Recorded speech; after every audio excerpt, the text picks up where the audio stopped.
எல்லாருக்கும் வணக்கம். இன்னைக்கான காணொளியில் நாம் பார்க்க போகிறது சிம்ம விஷ்ணு பல்லவ மகாராஜாவை பற்றி தான் நம்ம பார்க்க போகிறோம். இவர் யார், இவருடைய வரலாறு என்ன அப்படிங்கிறத நம்ம தொடர்ந்து வீடியோவை ஸ்கிப் பண்ணாமல் பாருங்கள். அப்போ உங்களுக்கு ஃபுல்லாக கிடைக்கும். இவன் இடைக்கால பல்லவரும் இறுதி அரசன் 3ஆம் சிம்மவர்மன் மகன். இவனுக்கு பீமவர்மன் என்ற தம்பி இருந்தான். அவன் ஆந்திர பகுதியை இவனுக்கு அடங்கி ஆண்டு வந்தனன் போலும். சிம்ம விஷ்ணு பல்லவ குலம் என்ற உலகினை தாங்கும் குலமகளை போன்றவன் என்று இவன் மகனான மகேந்திரவர்மன் கூறியுள்ளான். இதனால் இவனது பெருவீரம் ஒருவாறு உணரலாம். மேலும் மகேந்திரவர்மன் தன் தந்தையை பற்றி கூறுகையில், அவன் அனுபவிக்கத்தக்க பொருள்கள் எல்லாவற்றையும் உடையவன், போக பாக்கியங்களில் குறைவில்லாதவன், பல நாடுகளை வென்றவன், வீரத்தில் இந்திரனை போன்றவன், செல்வத்தில் குபேரனுக்கு நிகரானவன், அவன் அரசருக்கு அரசன் என்று குறித்துள்ளான். இவனுடைய போர் செயல்கள். சிம்ம விஷ்ணுவின் புகழ் உலகமெங்கும் பரவியுள்ளது. இவன் காவிரி பாய பெற்ற செழிப்புள்ள சோழ நாட்டை சோழரிடமிருந்து கைப்பற்றினான் என்று பல்லவர் பட்டயம் ஒன்று பகிர்கிறது. மற்றொரு பட்டயம், பிறகு இவ்வுலகில் சிங்கம் போன்ற சிம்ம விஷ்ணு தோன்றினான், அவன் பகைவரை அழிப்பதில் பெயர் பெற்றவன். அவ்வீரன் கலப்பிரர், மழவர், சோழர், பாண்டியர் ஆகியவரை வெற்றி கொண்டான் என்று கூறுகிறது. அவந்தி சுந்தரி கதாசாரம் என்ற வடமொழி நூல், பல்லவர் மரபில் சிம்ம விஷ்ணு என்பவன் தோன்றினான். அவன் காஞ்சியிலிருந்து இறுதி பகைமையை அறவே நீக்கினான். அவன் தன் வீரத்தாலும் ஆண்மையாலும் பகை அரசர்களுடைய பொருட்களை தனக்கு உரிமையாக கொண்டான் என்று கூறுகின்றது. இவை அனைத்தையும் ஒன்று சேர்த்து ஆராயின் சிம்ம விஷ்ணு கலப்பிரர், மழவர், சோழர், பாண்டியர்களுடன் போரிட்டான். அவர்களை வென்றான்.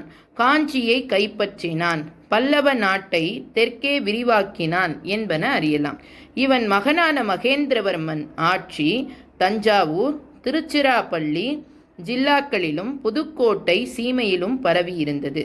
ஆனால் அப்பகுதிகளை மகேந்திரன் தன் காலத்திற்கு கைப்பற்றினான் என்று கூற முடியாது. ஆதலால் அப்பகுதிகள் சிம்ம விஷ்ணு காலத்திலேயே பல்லவர் ஆட்சிக்கு உட்பட்டனவானதால் வேண்டும். அவ்வாறு அப்பகுதிகள் வரை இவன் கைப்பற்றி இருந்தான். சிம்ம விஷ்ணு மழருடன் பாண்டியருடனும் போரிட வேண்டியவன் ஆயினன். சிம்ம விஷ்ணு காலத்தில் சோழ நாட்டின் வடபகுதியையும் தொண்டை நாட்டின் தென்பகுதியையும் கிளப்பிரர் ஆண்டு வந்தனர். உறையூர் வரை இருந்த சோழ நாட்டு பகுதியை சோழர் ஆண்டனர். திருச்சிராப்பள்ளி, சேலம் ஜில்லாக்களில் உள்ள கொல்லிமலை பகுதியை மழவர் ஆண்டு வந்தனர். இவர்கள் நாடுகள் பல்லவர் கைப்படுமாயின் தனது நாட்டிற்கும் ஆபத்து உண்டாகலாம் என்று கருதியே பாண்டிய சிம்ம விஷ்ணுவை தாக்கினான். எனினும் சிம்ம விஷ்ணு வெற்றி பெற்றான். பல்லவ நாடு புதுக்கோட்டை சீமை வரை பரவிவிட்டது. புதுக்கோட்டை சீமையை ஆண்டு வந்த கொடும்பாலூர் சிற்றரசர்கள் பல்லவருக்கு அடங்கியவர் ஆயினர். சதுர்வேதி மங்களங்கள். சிம்ம விஷ்ணு தன் பெயரால் 4 வேதங்களிலும் வல்ல மறையவருக்கு சிற்றூர்கள் பலவற்றை தானமாக அளித்தான். அவை சிம்ம விஷ்ணு சதுர்வேதி மங்களங்கள் என பெயர் பெற்றன. இப்பெயர் திருவொற்றியூரை அடுத்த மணலி எனும் சிற்றூருக்கு இருந்ததாக தெரிகிறது. வட ஆற்காடு ஜில்லாவில் சீயமங்கலம் என்று வழங்கும் கிராமம் பழைய காலத்தில் சிம்ம விஷ்ணு சதுர்வேதி மங்களம் என்ற பெயர் பெற்றிருந்தது. கும்பகோணத்தை அடுத்த கஞ்சனூர் இம்மாதிரி பெயர் பெற்றிருந்தது. வைணவம். சிம்ம விஷ்ணு என்ற பெயரை கொண்டே இவன் வைணவன் என்பதை எளிதில் உணரலாம். பக்தி ஆராதித விஷ்ணு சிம்ம விஷ்ணு என்று பல்லவர் பட்டயம் இவனை குறிக்கிறது. இதனால் இவன் பரமபாகவதன் என்பதை அறியலாம். மகாபல்லிபுரத்தில் உள்ள ஆதிவராகர் கோவில் இவன் கட்டியதாகும் என்று பலர் கருதுகின்றனர். ஆதிவராகர் கோவில் இது மகாபல்லிபுரத்தில் இருக்கின்றது. இக்கோவிலில் உள்ள ஆசனம் ஒன்றில் அமர்ந்த வண்ணம் ஓர் உருவச்சிலை காண்கின்றது. அதன் மேல் ஸ்ரீ சிம்ம விஷ்ணு போதிராஜா என்பது பொறிக்கப்பட்டுள்ளது. அவ்வுருவத்தின் தலை மீது உயர்ந்த கிரீடம் காணப்படுகிறது. மார்பிலும் கழுத்திலும் பல வகை மாலைகள் காணப்படுகின்றன. அவ்வுருவத்தின் இரு புறங்களிலும் 2 பெண்மணிகளை குறிக்கும் உருவச் சிலைகள் இருக்கின்றன. அவற்றின் தலைகள் மீது முடிகள் காணப்படுகின்றன. அவை சிம்மவிஷ்ணுவின் மனைவியரை குறிப்பனவாகும். அவ்விரு உருவங்களுக்கு நேர் எதிர்ப்புற சுவரில் ஸ்ரீ மகேந்திர போதிராஜன் என்பது எழுதப்பட்டுள்ளது. அதன் அடியில் முடி அணிந்த மகேந்திரன் நிற்கின்ற நிலையில் ஓர் உருவம் செதுக்கப்பட்டுள்ளது. அவ்வுருவம் பல அணிகளை அணிந்துள்ளது. அதன் வலக்கை கோவிலின் உட்புறத்தை சுட்டிக்காட்டுகிறது. இடக்கை முதல் அரசியின் வலக்கையை பிடித்தபடி உள்ளது. மகேந்திரன் மனைவியர் இருவர் உருவங்களும் நின்ற கோணத்தில் காணப்படுகின்றன. சிம்ம விஷ்ணு தன் நினைவு இருந்ததற்காக தன் சிலையையும் தேவியர் சிலைகளையும் ஆதிவராகர் கோவிலில் அமைத்திருக்கலாம். அவனது ஆட்சி காலத்தில் இளவரசனாக இருந்த மகேந்திரவர்மன் தந்தையுடன் அக்கோவிலுக்கு சென்றிருக்கலாம். அந்நிலைமையை உணர்த்தவே அவனுடைய சிலையும் அவன் தேவியர் சிலைகளும் அங்கு அமைக்கப்பட்டன என்பது அறிஞர் கருத்து. வடமொழி புலவர் தாமோதரர் சிம்மவிஷ்ணு சிறந்த வடமொழி புலவனாவான். அவன் காலத்தில் கங்கர் நாட்டை துர்விநீதன் என்பவன் ஆண்டு வந்தான். அதே சமயத்தில் கோதாவரிக்கும் கிருஷ்ணைக்கும் இடைப்பட்ட வேங்கை நாட்டை கீழை சாளுக்கிய முதல் அரசனான விஷ்ணுவர்தனன் என்பவன் அரசாண்டு வந்தான்.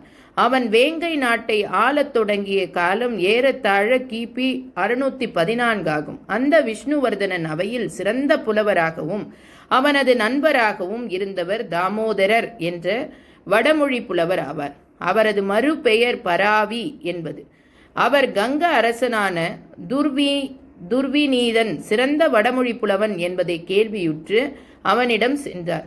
துர்விநீதன் அவரை வரவேற்று அவரை தன் நண்பராக கொண்டு மகிழ்ந்தான். சிம்ம விஷ்ணு அவைக்களம். ஒரு நாள் வடமொழியாளன் ஒருவன் சிம்ம விஷ்ணு அவைக்களத்திற்கு வந்து நரசிம்ம அவதாரத்தை பற்றிய பெருமாள் துதி ஒன்றை பாடினான். அப்பாடல் சொற்சுவை பொருட்சுவை பொலிவுடன் விளங்கியது.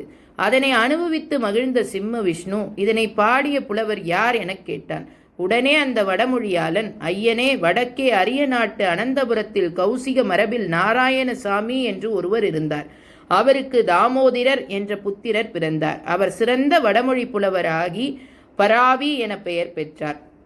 அவர் கீழை சாளுக்கிய நாட்டு அரசனான விஷ்ணுவர்தனனுக்கு நண்பரானார். ஒரு நாள் அவனுடன் காடு சென்றார். அரசன் வேட்டையாடிய விலங்கின் இறைச்சியை தின்றான். தன்னுடன் வந்த புலவரையும் தூண்டி தின்னச் செய்தான். புலவர் அப்பாபத்தை போக்க பல இடங்களுக்கு யாத்திரை சென்றார். இறுதியில் துர்விநீதன் அவை அடைந்து அங்கிருந்து வருகின்றார். அவர் பாடிய பாடலையே நான் தங்கள் முன் பாடினேன் என்றான். காஞ்சியில் பராவி. சிம்ம விஷ்ணு பராவியை தன் அவையில் வைத்திருக்க விரும்பினான். அதனால் துர்விநீதனுக்கு பராவியை தன்னிடம் அனுப்புமாறு வேண்டுகோள் விடுத்தான். பராவியும் காஞ்சியை அடைந்தார். பல்லவன் அவையை அலங்கரித்தார். அர்ஜுனன் தவம் செய்த பொழுது சிவபெருமான் வேட வடிவிற்சென்று அவனுடன் பொய்யாக போரிட்டு அவனுக்கு காட்சியளித்த வரலாற்றை ஒரு நூலாக வடமொழியில் பாடினார். அதன் பெயர் கிராதார் சூனியம் என்பது. மகேந்திரவர்மன். சிம்ம விஷ்ணு மகனான மகேந்திரவர்மன் இளமை பருவத்தில் காஞ்சியில் இருந்த சிறந்த வடமொழி புலவர்களிடம் கல்வி கற்றான்.